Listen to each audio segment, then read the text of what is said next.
Hi, my name's Katy. I'm representing Kidderminster District Youth Trust and I'm a specialist substance misuse youth worker. E is ecstasy, which is a stimulant drug, and the effects depend on how much of the ecstasy that you take. So if you take a small amount, you'll have a small effect. If you take a larger amount, a longer effect. Ecstasy normally lasts for 45 minutes to about an hour and a half.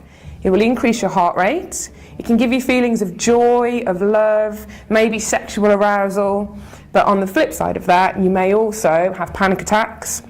You may get heart palpitations. You may get dehydrated. And in certain cases, it can lead to people passing out because they become so dehydrated, their bodies will shut down. Cocaine is a stimulant drug, exactly the same as ecstasy, so will have some of the same effects as ecstasy, except it's a much more powerful hit, which means that it will go into your system within 60 seconds of you snorting it or putting it in your mouth, and can last anything up to 20 minutes. Legal highs are really interesting. People think that they are fine because they're legal. However, legal highs have come about so that people who make drugs can get around the drug laws. So if you think about a drug like ecstasy, it might be made up from 5 different chemical components. If you take one of those chemical components out and you replace it with a different one, you've got a really similar drug, except it's slightly different. However, this drug is legal, whereas ecstasy is not legal. It's a very quick and easy way to get around drug laws in the UK. And as fast as the government is putting bans onto legal highs, they are bringing out more and more. So the government are never going to be able to keep up to date with all of the drugs that are coming through. However, they are not safe, and a lot of them have exactly the same effects as illegal drugs do. In a short answer, no. However, cannabis can be used by people who have certain types of cancer, rheumatoid arthritis, people who have muscle cramps and problems with their backs. Cannabis is a muscle relaxant. If you think about a muscle cramp as your fists, and you pull them really tightly together and you hold them for a while, it gets really painful.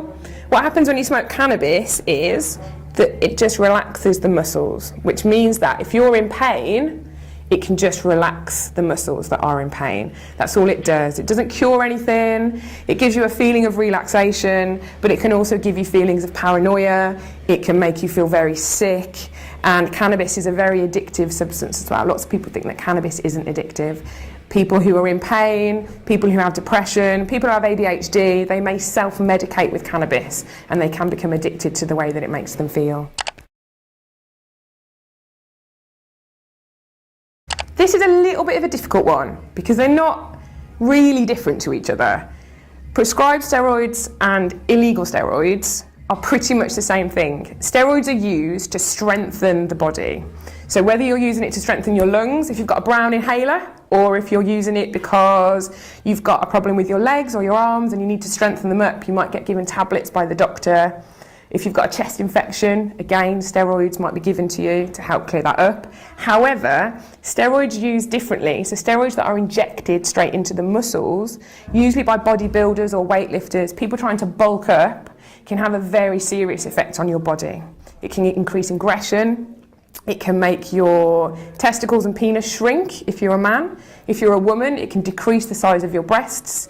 It's essentially testosterone. And testosterone injected straight into a male or female body will increase hair, which isn't good for women, I think sometimes. Can be quite off-putting. It can also, as I said, increase aggression. It can make people not very happy, not very friendly. But what it means is that you can train twice as hard. So instead of having to rest your muscles, you can train your muscles every single day, which can have a very negative impact on your body as you're growing. So there's different classes of drugs because in the 1970s, the government decided that drugs were slightly out of control and they needed to put something in place to help people really understand about different drugs.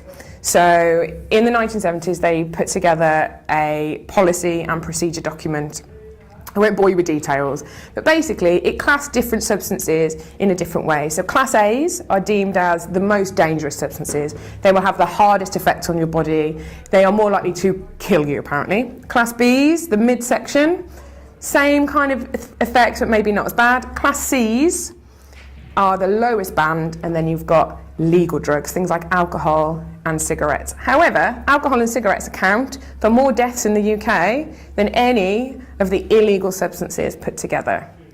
These drug laws have not been looked at since the 1970s, which means that drugs that are a Class A drug currently might be needed to move down. Drugs that are Class C have been moved up every now and again. They've played around with them, but it basically means this is what the government thinks is the most dangerous. Class C, not very dangerous. Class B, mid-danger. Class A, very dangerous. And the prison sentences that go along with being caught with these types of drugs will also represent how dangerous those drugs are as well.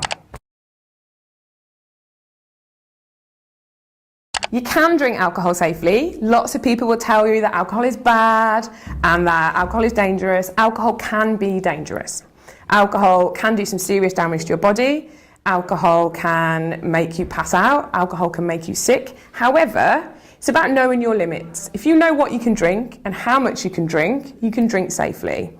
If you stick to within your daily amount of units, which for women is 2 to 3, and which for men is 3 to 4, that's roughly around a large glass of wine for women and about 2 pints of regular strength lager for men.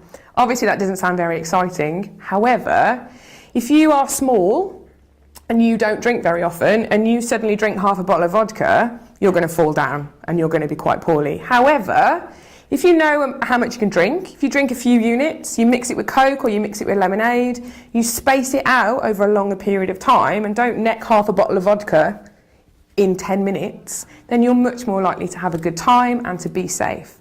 Make sure that your parents know where you are. Make sure your friends know where you are. Importantly, make sure you know how you're getting home. Where are you staying tonight?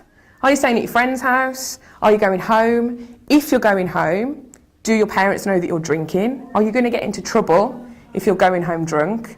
Take all of these things into account before you go out. Can you afford to get a taxi? Can you afford to get a bus? You can be safe. It's up to you. You make your decisions. You make your choices. Get educated about alcohol and you can be as safe as you want to be.